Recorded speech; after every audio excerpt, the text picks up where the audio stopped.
now? That's better. Okay. Over to you. Yeah, thanks. Okay, yeah, thanks. So yeah, thanks guys, and good morning. Very glad to have this presentation, and thanks for the invitation. So I'm Zhou from Southern University of Science and Technology, and I'm gonna present you today some diagnostics for ammonium combustion mainly. So we know that ammonium combustion or ammonia as energy is, become increasingly important, and we can use ammonium as an indirect or direct energy source, and due to the nature of a carbon-free fuel and its measure in production, storage, and transportation. And there's actually many scenarios that we can use ammonia. And for example, gas turbine. And we have actually realized, first a prototype of ammonia gas turbine, one example in Japan.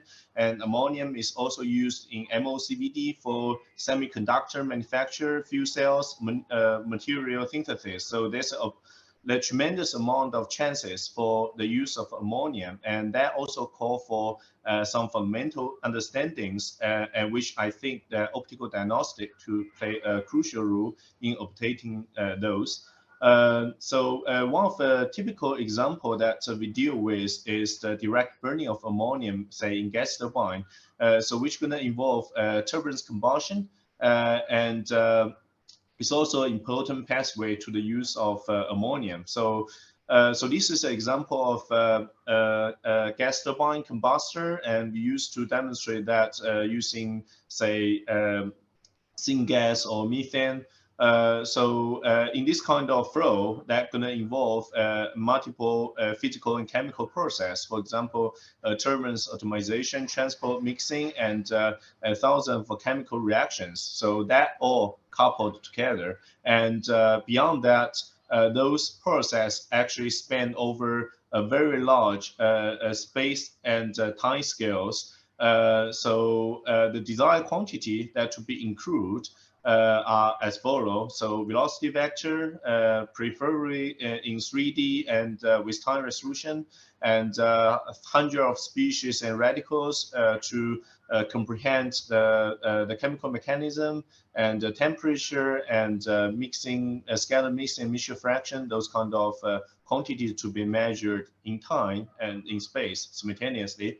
And in addition to that, this gas turbine combustor could be very much hostile environment. For example, the high pressure, high temperature, high turbulence intensity at another level of compressivity to the study of turbulence combustion. So optical diagnostic here offer us a very unique possibility to tackle those challenges. And those are the characteristics of the optical diagnostic to be in-situ, non-intrusive, and hopefully simultaneous measurements of multiple scatters, and which could be also point-based, line-based, and 2D plan or volume measurements. And the resolution could be as high as a few tens microseconds, and with sufficient time resolution to have really frozen the chemical process. And to couple with the flow field measurements as well. And the data acquisition rate can run from, say, 1 Hertz to 10 kilohertz. So that to capture the time sequence of the process. Okay, so this is why we want to use optical diagnostic for ammonia reactive flow. So my presentation will be owning, will be mostly cover the following 2 parts, and mainly to highlight the main interest that is highly relevant to ammonia combustion, because some of the diagnostic we have actually used a lot and being very conventional for, say, conventional methane air or turbulence flame diagnostic. So the 2 parts are, the first part is mainly for the spectroscopic based diagnostic method, and the second part is not spectroscopic. And for the spectroscopic method, they probably have 3 main catalog. And one is using the nature emission, mainly the chemiluminescence, and the absorption, which could be a narrow band, essentially the laser based, and broadband. So you employ a kind of broadband light source. and laser-induced emission that include Raman or leaf and radius scattering, and I will very briefly touch upon the not spectroscopic measurements, mainly for sharing or shadowgraph image. So the first would be for natural emission from chemiluminescence, and this is work done by Dr. Zhou from KAUST. And so I think this is probably first systematic investigation in the ammonium-doped methane air flame. So this is, they employ this counterflow reactor and to ignite this dual-layer laminal flame by increasing different level of ammonia concentration up to 80%. And different screening ratio and the stretch rate. So I think the main conclusion they found that is this helped us to understand, okay, so what's the appearance, what caused the appearance change of the different kind of flame, right? So it's very similar to methane air flame that you got spectrum of OH and CH. And in addition to that, the ammonia addition gonna give you say the rise of NO emission in the UV and CN emission, and the contribution of this orange emission was accounted for by the emission from NH2 and NO2 mainly. So these are the main particular difference for ammonium flame in comparison to the conventional, say, syngas flame. So they have also outlined the response of the chemiluminescence for different species as a function of equivalence ratio. And so as the, I mean, very qualitatively speaking, and the chemiluminescence is a reflection of the how intense the reaction is. So here, essentially, you see a kind of this kind of curve that they peak around the stoichiometric condition for most of the emitters. And so one of the motivation for such an investigation is to see whether you can use the ratio of different scatters or emitters to kind of form a very cheap rule so that you can actually provide a guidance. See, for example, the ratio of different radicals that provide you some indication of what the local equivalence ratio is, right? So in this case, I think the most robust or likely candidate would be the ratio of CN and NO. They have essentially very monotonic behavior as a function of equivalence ratio, and that going to help you to probably have a very good, at least a good approximation of a local equivalence ratio. Of course, those kind of measurements have their own challenges. For example, it's typically lack of temporal spatial resolution, and there's very little information can be provided for not emitting species, and we call it dark species, right? So that goes to the spectroscopic-based or laser-based diagnostic that can really help us to probe those dark species. So the absorption spectroscopy have been used quite a lot actually in combustion diagnostic, and the principle is very simple based on this so-called Beer lambda law that you have a light source and that propagates through the media gas, and you detect the light that goes through, and to see the attenuation of the light. So particular to ammonia combustion, and you can find quite a number of relevant species from existing literature or database. So two of the database we use frequently is the hydrogen database, which going to provide you some the infrared spectrums on those stable species and some radicals as well. And those radical information are usually given by some molecular constant, and you can find out on the web page. And you can also develop your own molecular model using Pythagorapher and to simulate the spectrums. And this is an example of work done by He from Tsinghua University. They examined ammonia methane mixture in a short tube flame, and they tend to work on multi-species diagnostic using this narrowband laser absorption, essentially TDNAS.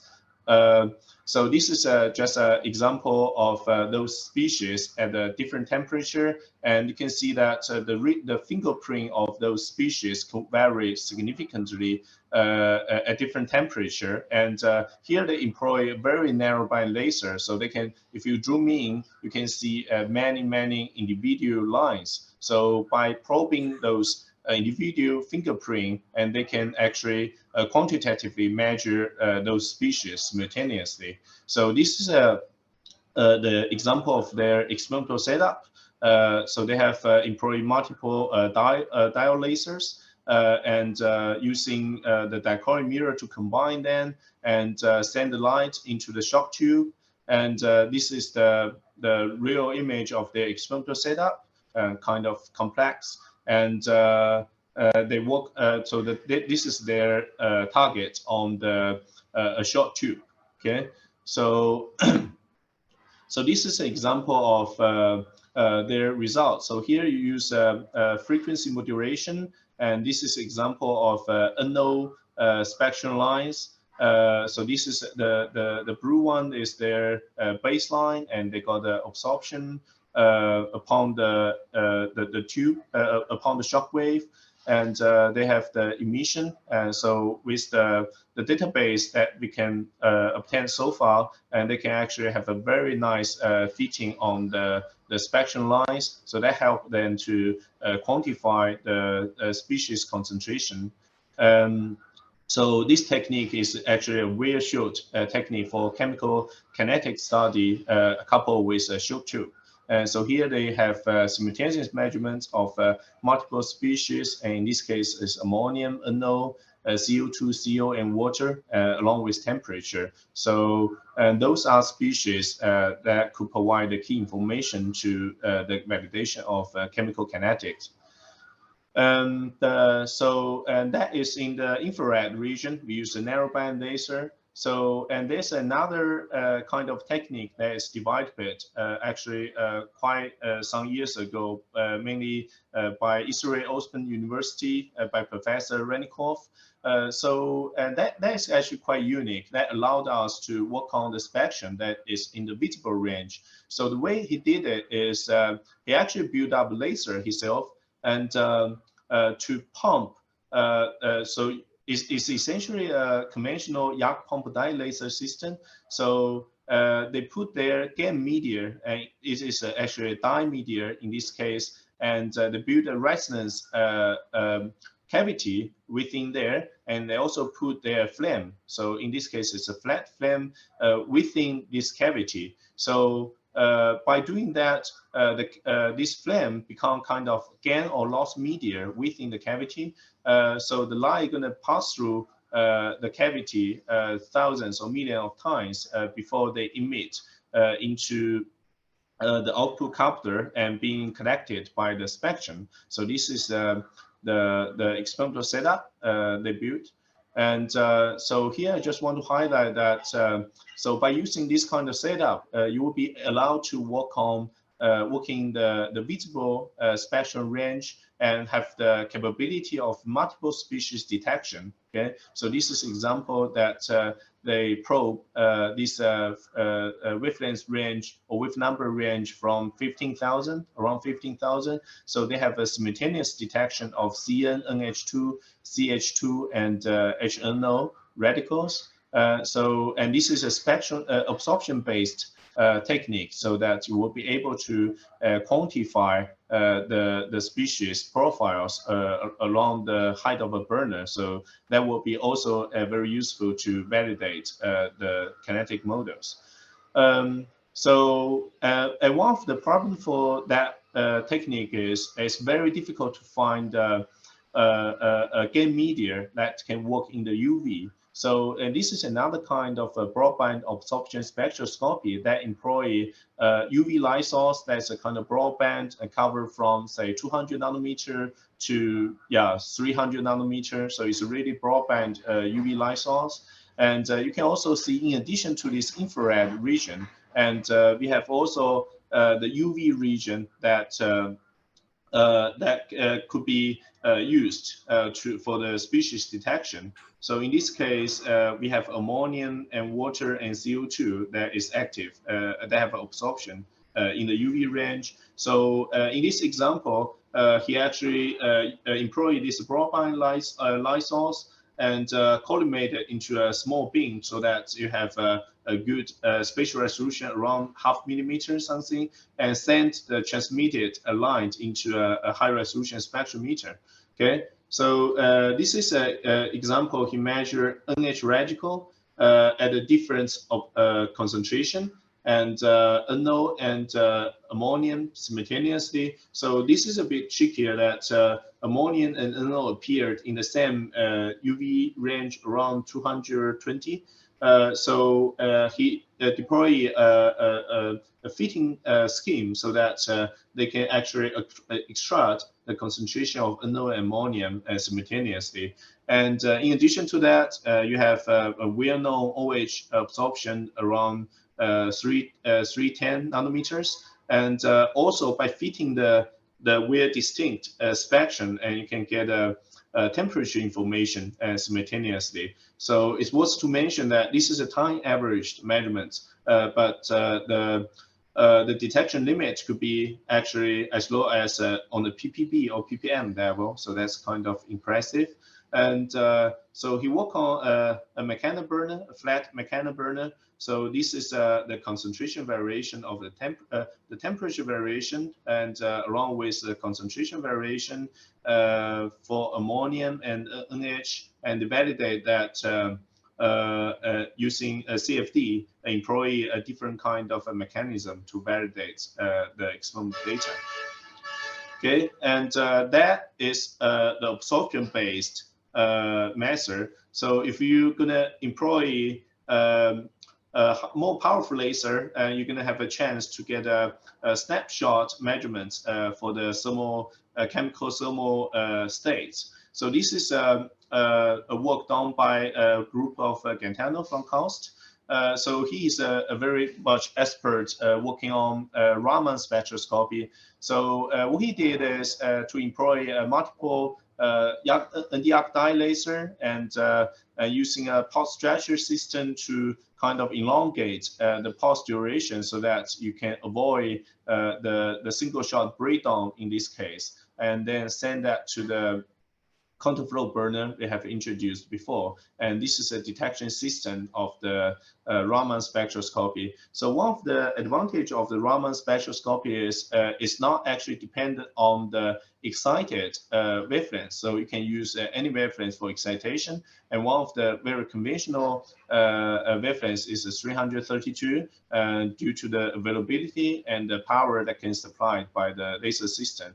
So, and by observing the Raman signal going back to the ground state, and that really carry the signature of the different species, so that it can quantify the species concentration along with the temperature.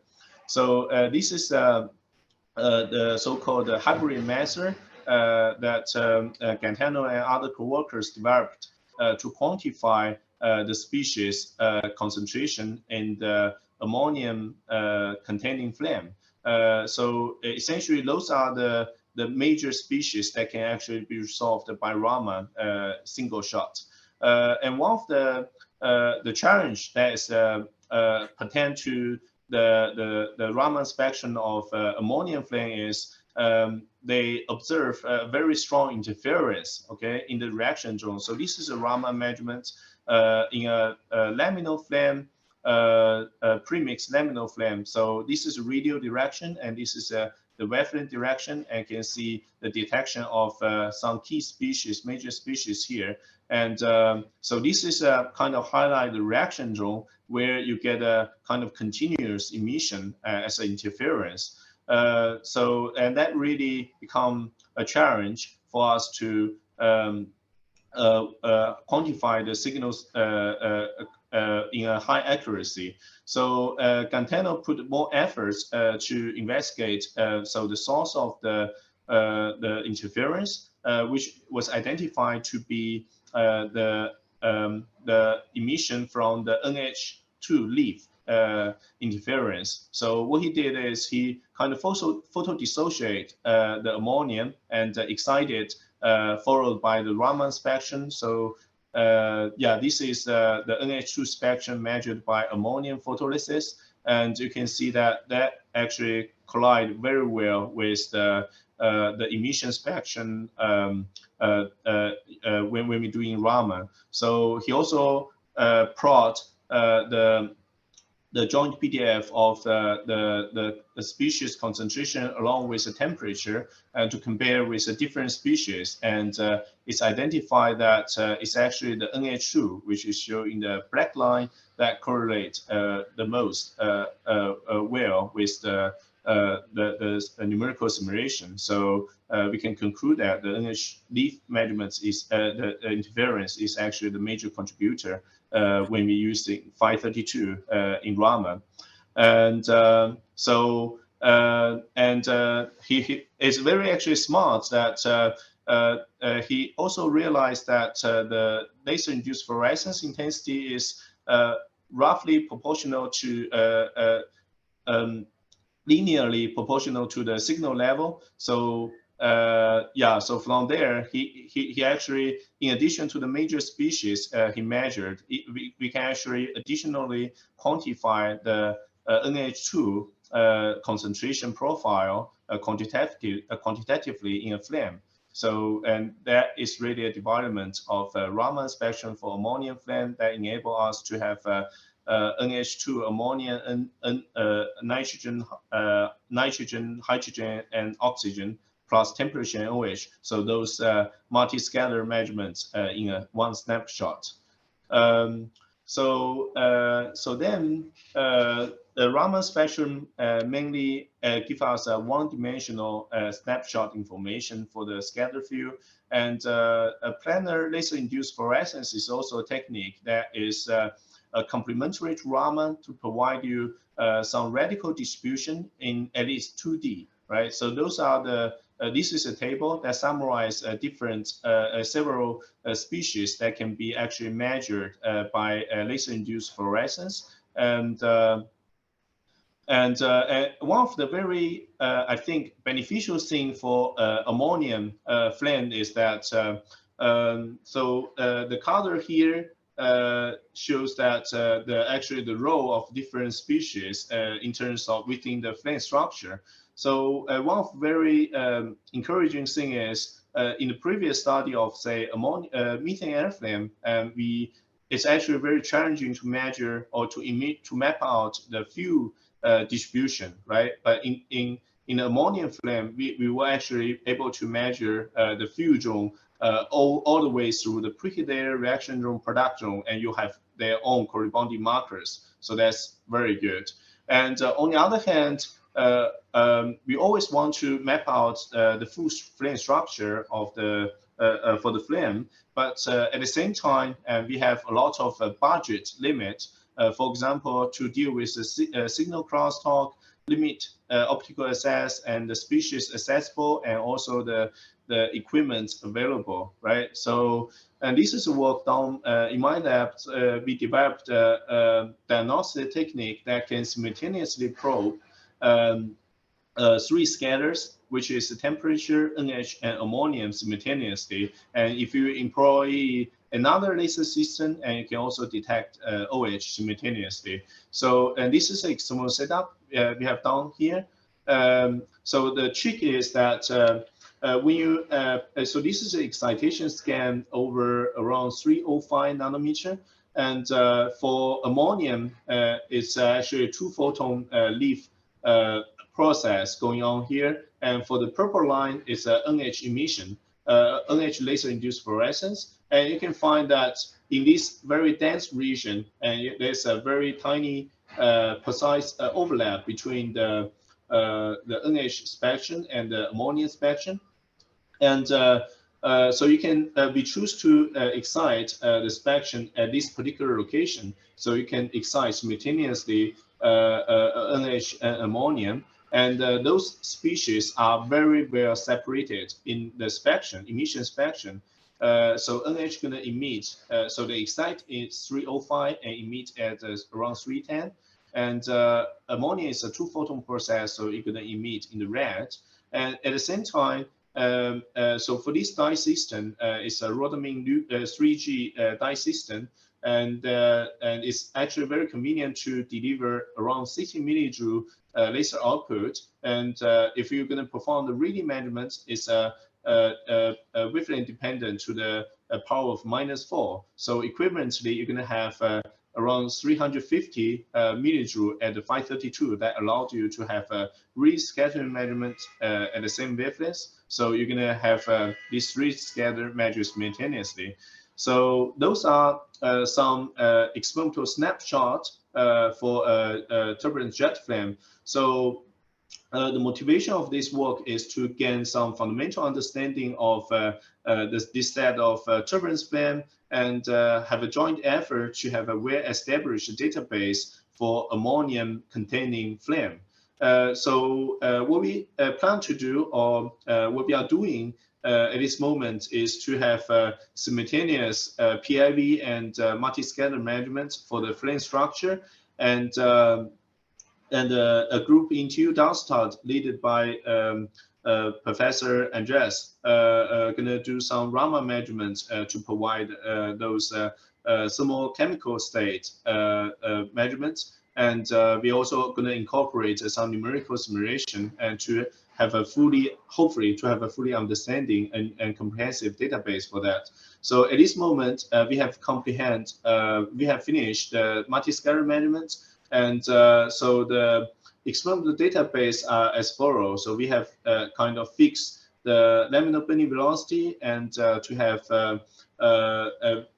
two set of measurements that have a different laminar burning velocity and turbulence intensity and different amount of hydrogen addition to change the Lewis number. So hopefully we're going to cover the physics through the experimental data.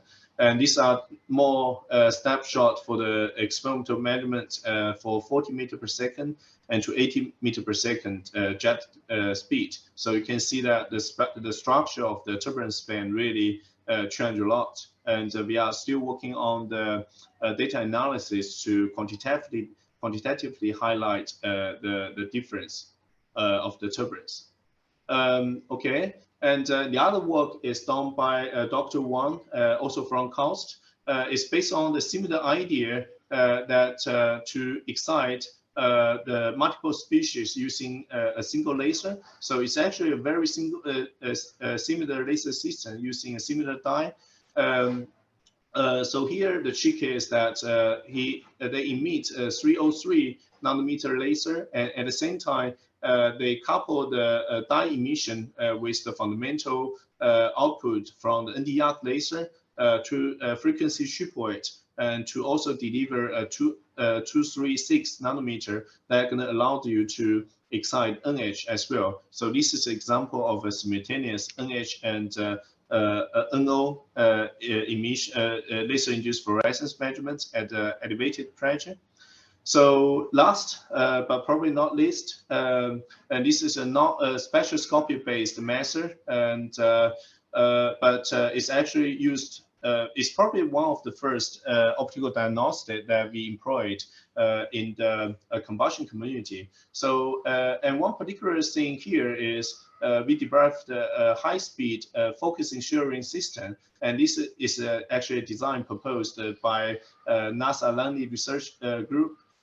So one of the particular things for this system is compact, single end detection, and have a very finite depth of field around 5 millimeter, so that you can actually have a kind of semi snapshot of the measurement. And in addition to that, so the light source employed here is a little bit special. So we developed our own light source, which is a pulsed LED laser, and so it can actually run up to 2 megahertz and have an addressable pulse duration of 50 nanosecond minimal. and very high. This is average power around 200 watts, and the peak power can be like 6,000 watts, and have certain spectral discrimination.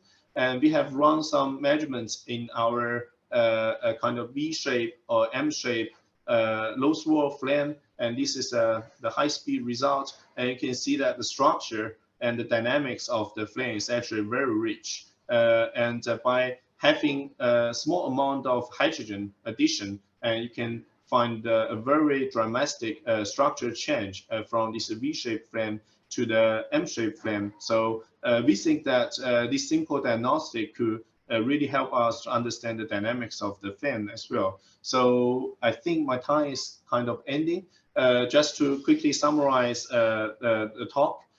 So we have to demonstrate multiple diagnostic, including Raman leaf absorption for turbulence ammonia combustion diagnostic, and with a detection limit up to ppb and ppm level, and also a high-speed focusing sharing image to enable robust two-dimensional diagnostic for ammonium flame. So those hopefully going to provide a crucial understanding to the fundamental of turbulence flame interaction, and also to validate the models of ammonium combustion. So in the future, so more work to be done to have a multiple dimension, multi-parameters to a well-established database, for example, contribute to the TNF workshop as a joint effort, and to develop the optimization of the experimental and numerical methods, and also go for more challenging environments, for example, high-speed, high-pressure environments. So with that, I would like to thank for you listening, and thanks all the co-authors, collaborators that contribute to the work that I present today. Thanks. Thank you very much, Professor Zhou, for a very interesting and broad presentation. Open for discussion. Any questions from the floor or from our online friends there?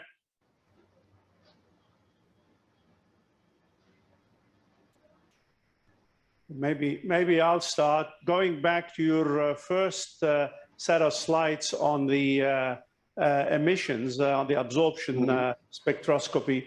What is, I guess, the recommended line for pure ammonia hydrogen flames for detecting heat release and possibly equivalence ratio? You mean for the chemiluminescence? Yes. Okay, so so this here, it shows CH on NO, CN on NO being the most reliable. But here, that's good for carbon-containing flames. Right. Yes. So I have also looked into the paper, and it's actually very difficult for pure ammonia or ammonia, not carbon-containing flame, it's actually very difficult to find a very monotonic line for equivalence ratio diagnostic. Right. Right. Okay. Okay. Yeah, that's kind of a challenge, yes. Okay. Any other questions? Gaetano. Gaetano Magnotti, Zhou, excellent presentation. I really enjoyed it. So one thing you highlighted is absorption spectroscopy is definitely a mature tool, is very powerful. But there was what I see as a mismatch a little bit in the community, and this is, I think, is a point for discussion. The technique is there, at least for flat flame. I understand you cannot apply to counterflow flame, but yesterday we had another talk from Isashi Nakamura, and it was talking about the lack of speciation data for validation of chemical kinetics.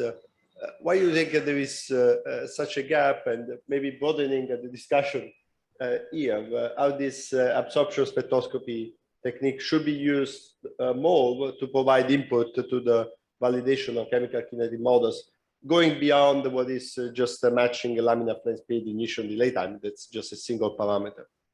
So more your comment, and then maybe somebody else want to.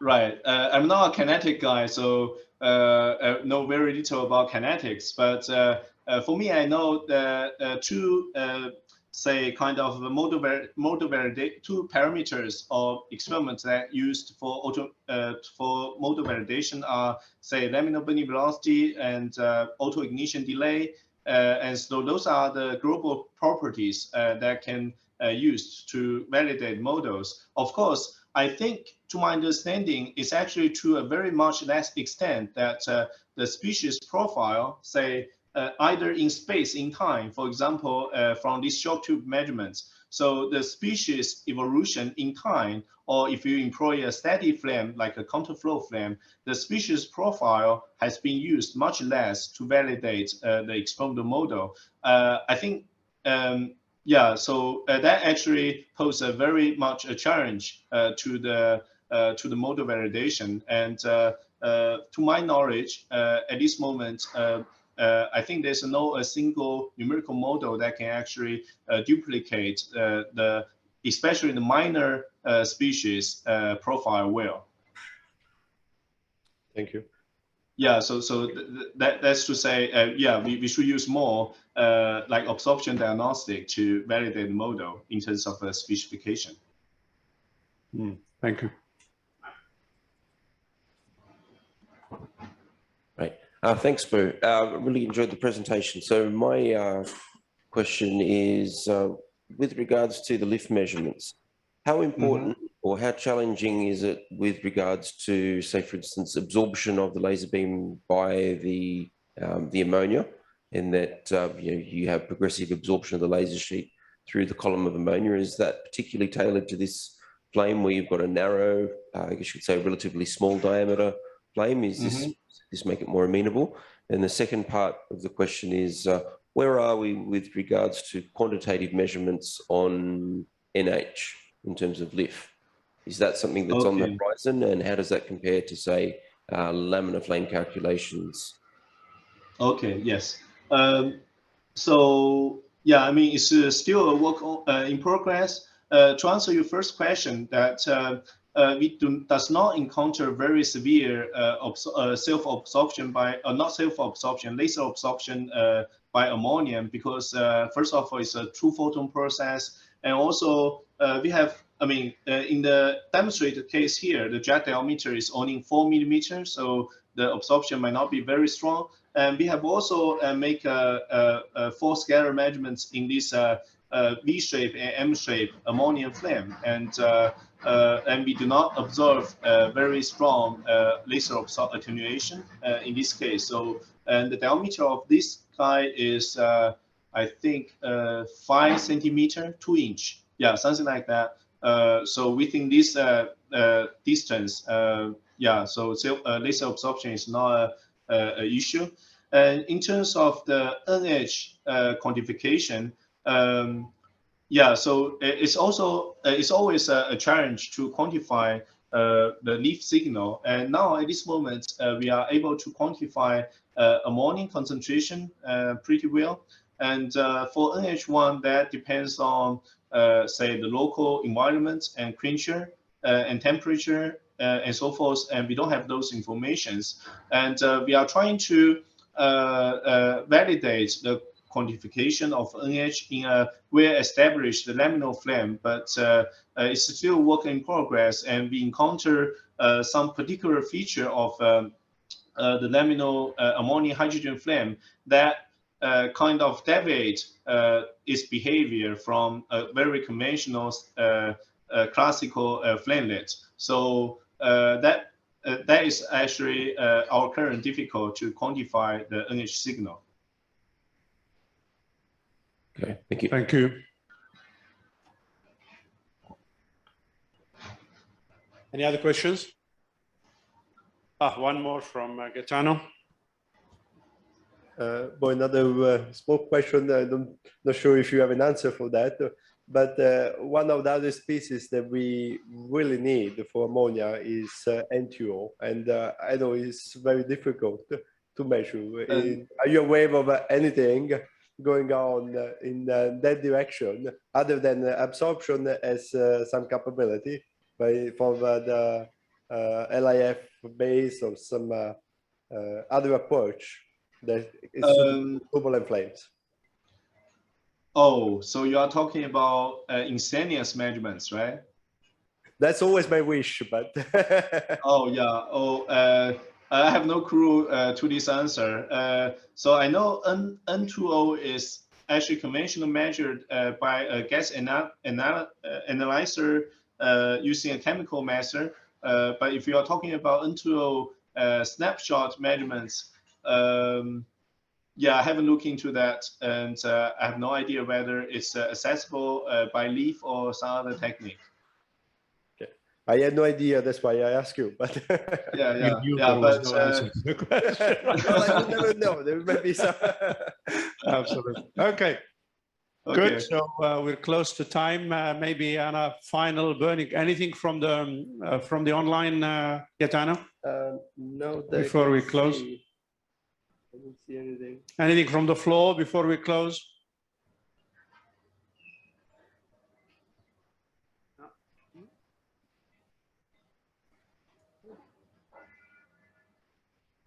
All right. Good. Well, if there's nothing, then that brings the session to